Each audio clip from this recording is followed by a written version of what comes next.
ইরাকের অন্তর্গত ব্যাবিলনের উরু নামক স্থানে হযরত ইব্রাহিম আলাইহিসসালাম জন্মগ্রহণ করেন। তখনকার সময় অর্ধবিশ্বের অধিপতি রাজার নাম ছিল নমরুদ। নমরুদ ছিল অত্যন্ত প্রতাপশালী রাজা। তার সাহসিকতা, বুদ্ধিমত্তা ও যশ ছিল ভুবন বিখ্যাত।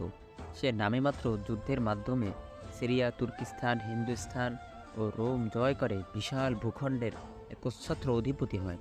পরবর্তী সময় তার ভয়ে ও প্রতাপে বিনা যুদ্ধেই বহু দেশ বিজয়ী হয়েছিল। নমরুদ ছিল বড় অহংকারী। সে তার শক্তি, প্রতিপত্তি ও ধন সম্পদের গৌরবে একসময় খোদাই দাবি করে বসে। পৃথিবীতে 4 জন বাদশাহ প্রায় সমগ্র বিশ্বের একচ্ছত্র রাজত্ব করেছেন। তার মধ্যে 2 জন মুসলমান আর 2 জন ছিল কাফের। মুসলমান 2 জনের একজন হযরত সুলাইমান আলাইহিসসালাম এবং অপরজন সেকান্দার জুলকারনাইন। আর কাফের 2 জনের মধ্যে ছিল একজন ছিল নমরুদ, অপরজন বখতেনসর। নমরুদ ও বখতেনসর নিজ নিজ রাজত্বকালে শক্তির দাপটে সমস্ত ধর্মকর্মের বিলুপ্তি সাধন করে নিজ নিজ প্রভুত্ব প্রতিষ্ঠিত করে। নমরুদ দেবদেবীদেরকে নিজের সহকারী বলে ঘোষণা দিয়েছিল। সে জনসাধারণকে দেবদেবীর পূজা অর্চনায় বাধা প্রদান করত না, বরং উৎসাহ প্রদান করত। একদা নমরুদ রাজদরবারে এসে বসল। তখন তার পরিষদবর্গ ছিল খুবই বিমর্ষ। কেউ কোনো রূপ কথাবার্তা না বলে চুপচাপ বসেছিল। অন্যান্য দিন রাজদরবারে আসার সঙ্গে সঙ্গে পরিষদবর্গ বিভিন্ন রকম কবিতা ও গান গেয়ে রাজার মনতুষ্ট করত, কিন্তু আজকে সকলে ছিল নীরব। তাই রাজা জিজ্ঞেস করল, তোমাদের কি হয়েছে? তোমরা একেবারে বিমর্ষ হয়ে বসে আছো কেন? তখন একজন জ্যোতিষী বলল, জাহাপানা, আমরা আজকে পূর্ব দিক থেকে একটি উদীয়মান নক্ষত্র দেখেছি, যা আমরা এর পূর্বে কখনো দেখিনি। এই নক্ষত্রটি যে অশুভ ইঙ্গিত বহন করছে তাতে সন্দেহ নেই।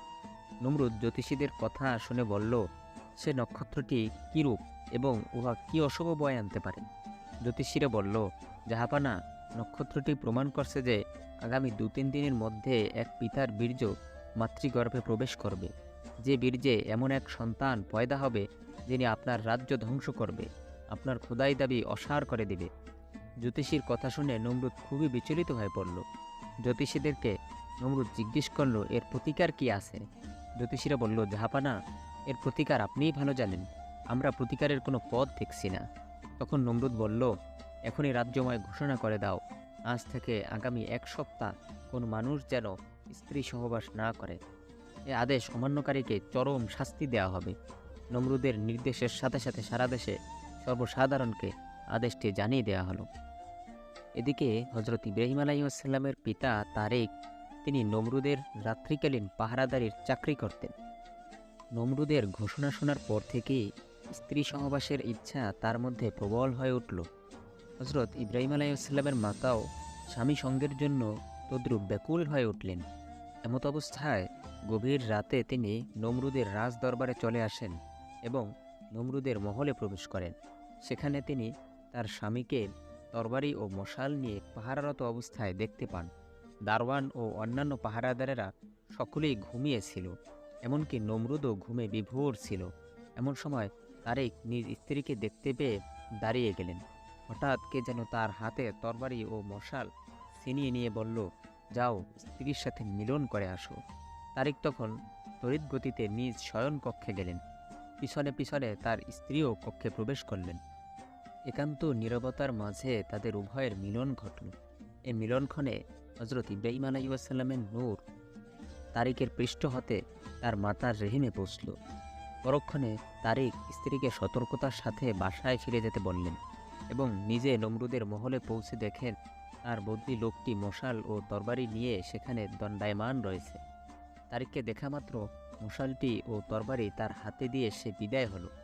সকল কাজের পিছনে আল্লাহর কুদরত ছিল সদা সক্রিয়। যেভাবে যা তিনি সম্পন্ন করতে এরাদা করেন সেভাবেই তা সম্পন্ন হয়। নমরুদ জ্যোতিষীদের ভবিষ্যৎবাণী শোনার পর হতেই সর্বদা দুশ্চিন্তাগ্রস্ত অবস্থায় কাটাত। 3 দিন অতিবাহিত হবার পরে নমরুদ জ্যোতিষীদেরকে ডাকল এবং অশুভ লক্ষণের পরবর্তী প্রতিক্রিয়া জানতে চাইল। জ্যোতিষীরা বলল, হে মহান প্রভু, আপনার কঠোর ঘোষণায় তেমন ফল উদয় হয়নি। সে অশুভ শক্তি গত পরশুদিন রাত্রে পিতার পৃষ্ঠদেশ হতে মাতার রেহেমে চলে গেছে। নমরুদ জ্যোতিষীদের কথা শুনে রাজ্যময় ঘোষণা দিল, আগামী 1 বছর পর্যন্ত আমার রাজ্যে যত সন্তান ভূমিষ্ঠ হবে তাদেরকে আতুর ঘরেই মেরে ফেলা হবে। এবার শুধু ঘোষণা নয়, দেশের সর্বত্র গুপ্তচর, পাহারাদার ও সৈন্য মোতায়েন করে দিল, যাতে কোনো গর্ভবতী তার সন্তানকে জীবিত রাখতে না পারে। দেশব্যাপী অভিযান আরম্ভ হলো। দৈনিক শত শত সন্তানকে হত্যা করা শুরু হলো। নমরুদ নিজ খোদাই দাবি টিকিয়ে রাখার নিমিত্তে দুর্দান্ত প্রচেষ্টা চালিয়ে যেতে লাগলো। প্রিয় দর্শক, আজ এ পর্যন্তই।